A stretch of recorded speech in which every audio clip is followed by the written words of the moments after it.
warahmatullahi wabarakatuh. Hari ini hari Jumat tanggal 12 Juni 2020, saya akan membawakan materi tentang mengidentifikasi sikap dan perilaku berwirausaha atau wirausahawan.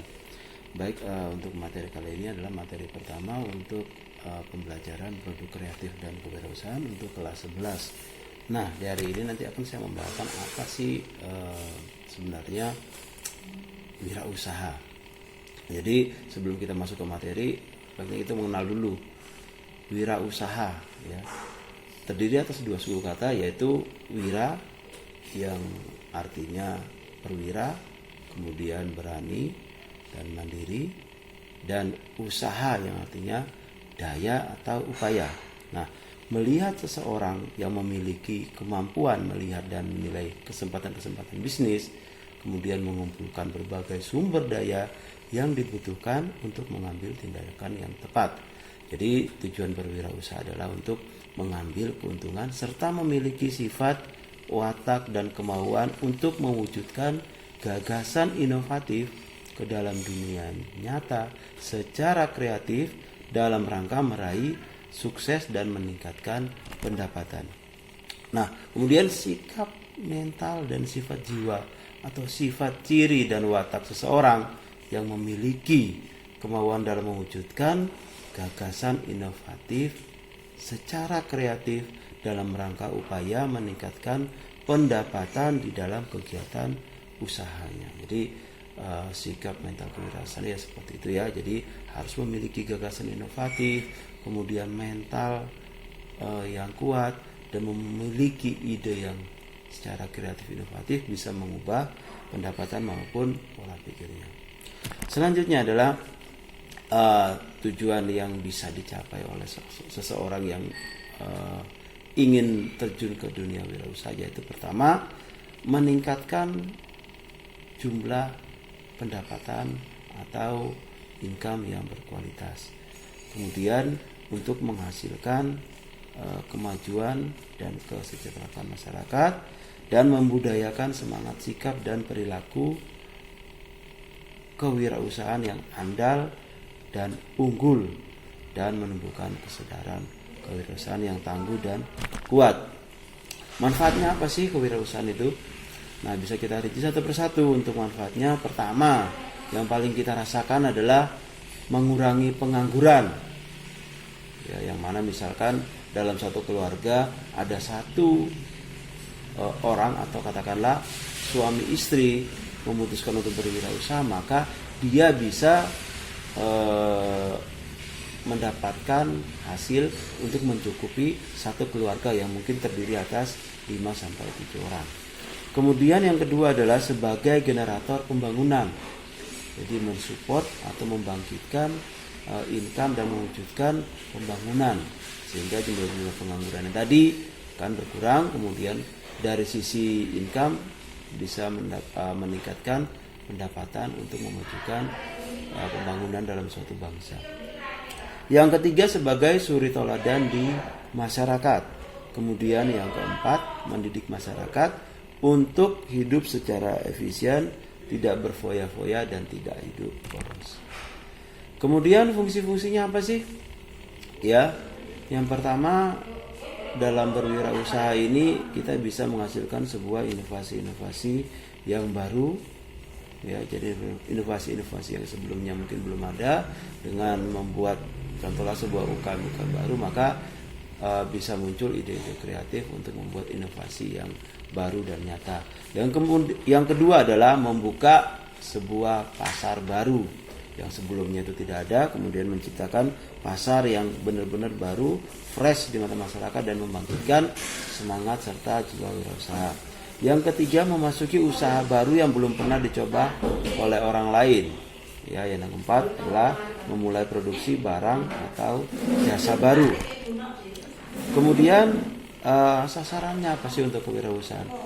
Ya, jadi tujuan sudah, kemudian sasaran manfaat kewirausahaan adalah yang pertama, generasi muda, pelajar dan anak putus sekolah yang kemudian bisa memanfaatkan usaha-usaha. Kita tahu kan ya, sekarang banyak usaha yang dilakukan oleh para pemuda kemudian pelajar untuk membuat sebuah usaha yang bisa dilakukan oleh semua orang. Kemudian yang kedua, pelaku ekonomi, di mana terdiri atas pengusaha kecil dan koperasi.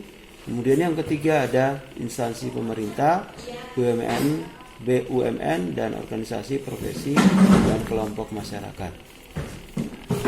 Baik, dari situ kita bisa tahu, bisa paham bahwa tujuan berwirausaha, kemudian asas, kemudian manfaat, sasaran, itu semua sudah jelas bahwa seseorang kalau menerjunkan diri dalam berwirausaha itu akan membawa segi positif baik bagi dirinya sendiri maupun bagi orang lain, sekitar, dan negara. Nah, untuk ruang lingkupnya atau landscape untuk kewirausahaan itu apa saja sih? Nah, yang pertama bisa kita pantau untuk ruang lingkupnya bisa meliputi bidang agraria, kemudian perikanan, peternakan, perindustrian dan kerajinan, pertambangan dan energi, perdagangan dan jasa.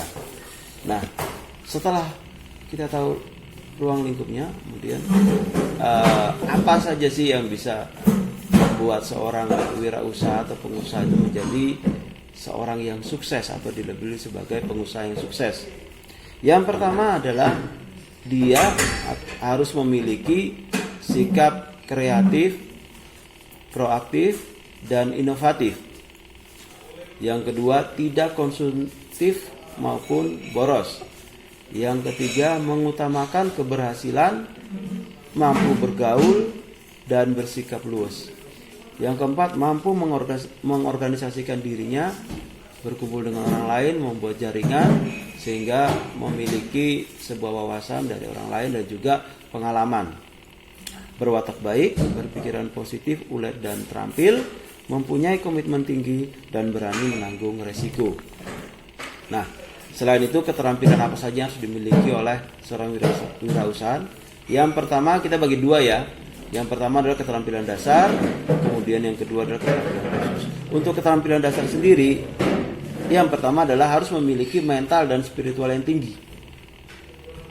Kemudian yang kedua, memiliki kepribadian yang unggul. Yang ketiga, mempunyai inisiatif.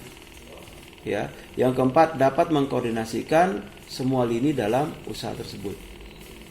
Nah, itu ya untuk keterampilan dasar harus dimiliki oleh seorang wirausaha. Kemudian keterampilan khususnya apa? Yang pertama, bagi ada 3 ya, conceptual skill, di mana keterampilan konseptual adalah keterampilan untuk melakukan kegiatan usaha secara menyeluruh berdasarkan konsep yang dibuatnya. Yang kedua, technical skill atau keterampilan teknik. Ya, keterampilan teknik ini dibutuhkan untuk mengelola usaha, baik itu mengatur organisasinya, mengatur orang, mengatur semacam jenis-jenis job description apa saja yang harus dilakukan. Kemudian human skill atau keterampilan bekerja sama dengan orang lain, ya baik itu bawahannya maupun sesama atau atasannya. Nah, untuk proses kewirausahaan sendiri saya bagi menjadi 4. Yang pertama innovation. Innovation adalah keinginan untuk selalu berkembang, berinovasi, membuat produk-produk baru. Kemudian yang kedua, triggering event adalah selalu memicu dirinya untuk bekerja lebih baik, ya. Apalagi kalau misalkan kalau saat sekarang kan ada pandemi corona ya. Nah, seorang pengusaha harus bisa memanfaatkan peluang usaha apa saja yang bisa digunakan untuk boosting atau men-trigger usahanya. Yang ketiga adalah implementation, di mana semua usaha tidak akan berhasil kalau tidak ada implementasi atau pelaksanaan atau eksekusi dari sebuah ide. Yang keempat adalah perkembangan dari usaha tersebut. Saya rasa itu saja yang bisa saya sampaikan.